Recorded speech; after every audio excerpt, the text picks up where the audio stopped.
Kwaniriza ogamba otya sinata ari ne muwanika wankati mbera ne tablet ono ye muwanika division ya fiye na mwaye padde manyi wafunye omukyala muwanika afu njala mufumbo ofuna ddi omukyala abantu beebuuza nja kumufuna time wanebe tusinja mufuna nyamu balaga neto subira nte nyamu balaga kati panga bamanyi muvuma nyamu balaga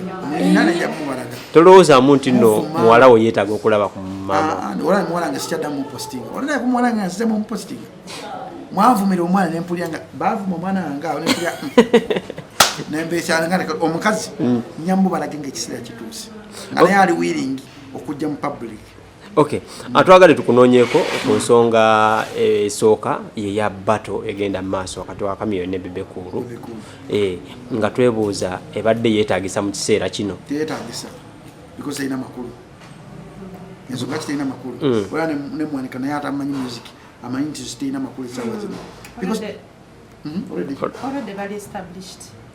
Buli omu amaanyi ge gayina mu bantu bwegali gamanyiddwa ate buli omu alina abawagizi baabamala ati nze ndaba bateeyo tufu teyeetaagisa eba yakwawula kwawuzi mu bantu bano olwedde abakozi omukwana balinga abooluganda omanyi image waliwo ekintu kye bayita image abasajja ababiri abo babuildinga image yaabwe ate ne bateekawo ekintu tebabadde na kakwati badde bakwatagana ebbanga eriyise emabega kati bate badde enyuma nnyo wali nga baali tebakwatagana right now bato gyoyinza okugamba nti Bebe ne Bobiwine erodi twagifuna bato gyoyinza okugamba Kenzo ne David Vitalo oba bato gyoyinza okugamba Spice Diana ne Shiba bagamba Shiba ali waggulu nnyo ku Spice hapana hiyo ate ku byayimba aba wagguluwa Shiba yayimba bubi yayimba bubi nnyo ku byayimba ne Spice Diana baso okubatalinga yamani okuvaayo Chameleone n'agamba nti ne bamuwa basatu abakuba abasobola atabasobola nati kati kirabide kiri kimu kyo waliwo omuntu alina wow factor ensigo eyagala ennyo tusamwejimba mu musicale nti oli ayogera bwogezi n'akolera abantu bamwagala kati tosobola mukuba ajja kukuba audience abantu bagwe ddalo balekaane amanyika kubulya ga performing jjukira Cindy kyebadde akola Shiba si because nti Shiba tamanyi just endulu yokayoka ekutiisa omuntu okulizaako oluyimba lwandi badde oyivuzaako n'okuyimba obulungi lwandi badde oyimba obulungi endulu yokayoka kati gwe teeberezaamu nga Bobiwine ali wali akutta omuzindaalo Chameleone asobola okuddamu n'ayimba we alejjukira nti ate omuntu gwe twogerako amanyi okwogera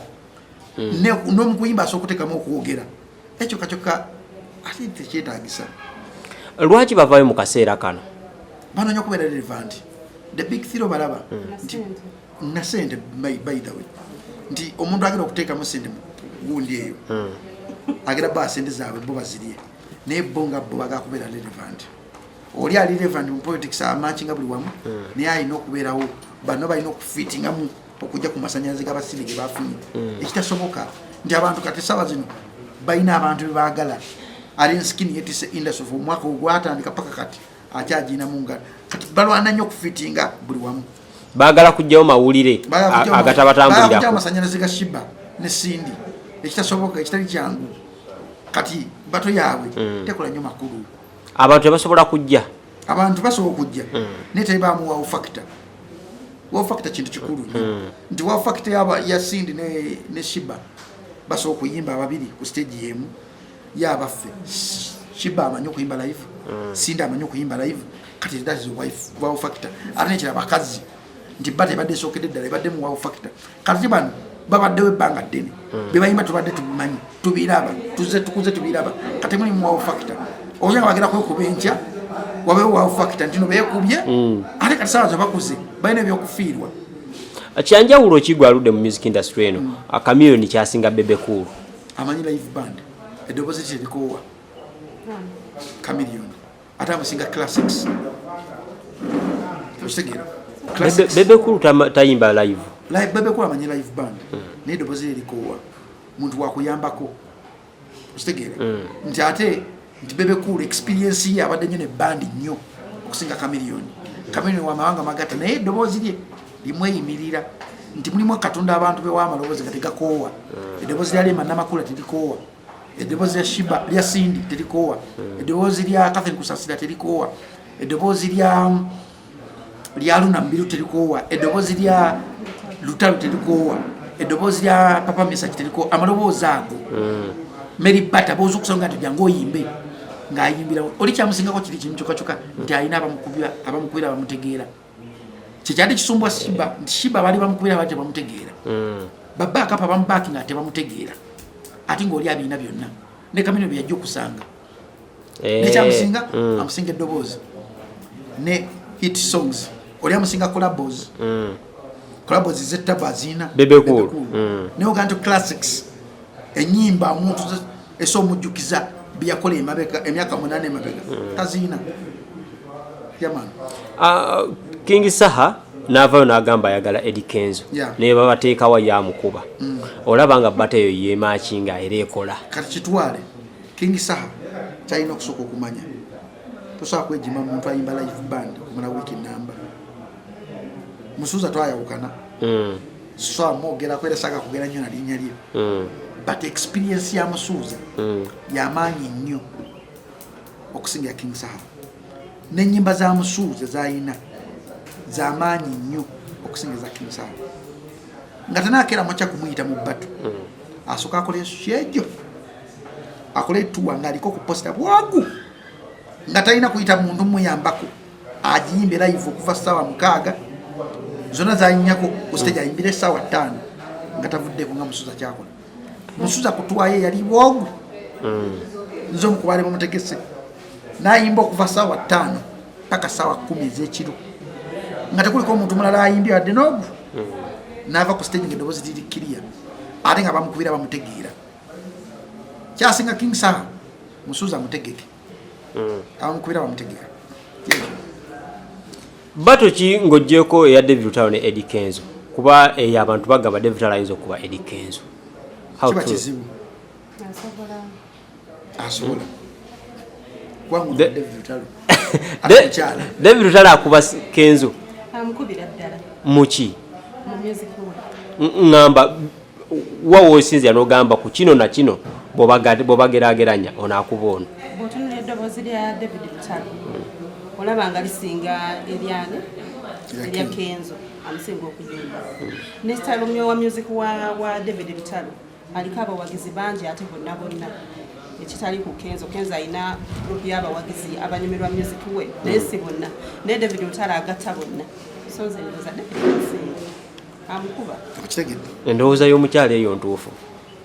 ku bombiriri kyembaagalako kiikino bonna bakubi ba live babeera ne live zaabwe zibategeera nga bo eyo bata eyo yeyinza okukeera ku makya okubeeramu amakulu goyinza okudda noga kati tutunulira nnyimba. David Lutalo kyasinga oli David Lutalo alina ennyimba ezitula ku mitima gy'abantu,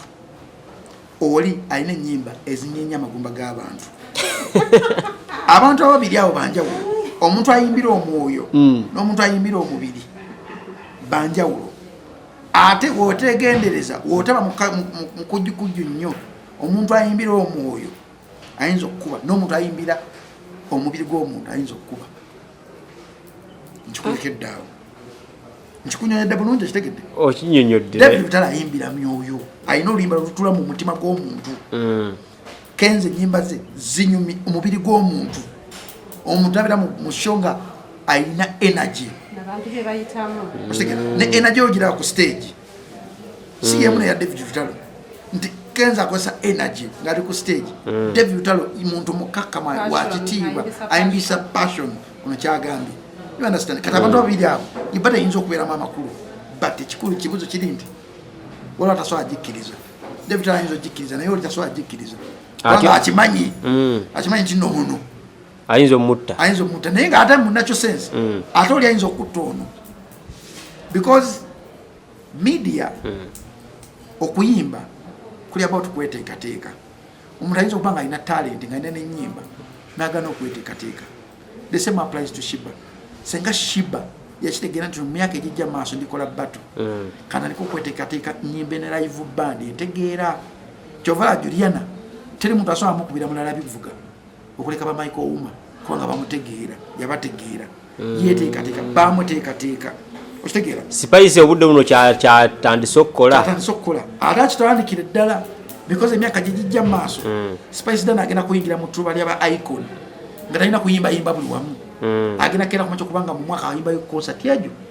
ayino kitandiko kidika kati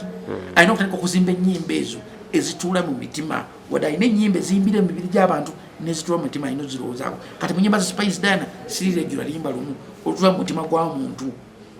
na gatta nalwo zine zikade zimbira mubiri kati ayino kitandiko kikolako kati Bebe Kulu ayina kweteekateeka ati kuba Chameleone nga tumaliriza kujonga bamwade nga bamukizo kola collaboration nata ina funtula singa akiriza kola collabo olino ayimba atya naimba funtula limba lumu